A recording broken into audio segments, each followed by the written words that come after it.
Joining me is journalist and author Tony Thomas, who broke the story for Quadrant Online. You can read his account there, very detailed. Tony, thanks for your time and thanks for the story. These are stunning revelations. Why are they important? Well, Australian climate science has been treated with enormous respect for 20 years, and now this top climate guy, Pittman, is saying it's actually a sort of feeble and senile science built on what he says are crumbling foundations. It's uncoordinated, there's critical gaps. It pretends too much certainty. It can't answer any of the big questions.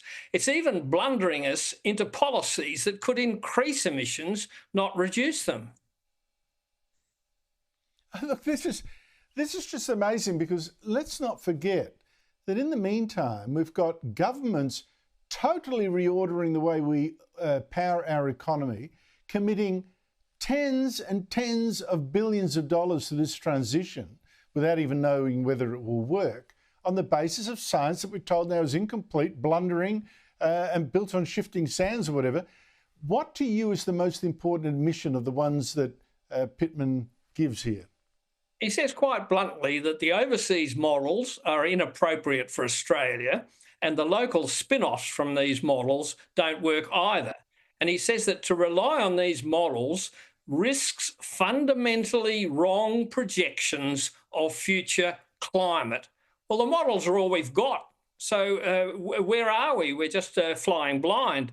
It'll take another 10 years, he says, before we get decent answers to the sort of questions that are on top of his mind right now. So this is amazing, right? Pittman, one of the most important things that I think he says is that we don't even know if there's going to be more or less water in the Murray-Darling. Now, I think that's absolutely crucial. Less water would be terrible. More would actually be fantastic. And if we're going to get more, why would you want to stop global warming if it means more water in the Murray-Darling for growing more food? So why are we, rushing to try to change things when we don't know if it's good or bad?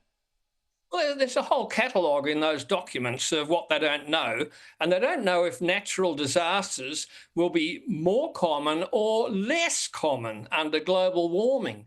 Maybe global warming will bring us milder conditions and fewer disasters. That's what he's saying. Another thing, more vegetation in Australia might well decrease emissions, but Pittman says it might even increase emissions. So if that's going to increase emissions, why are we planting all these billions of trees and offsets and things like that?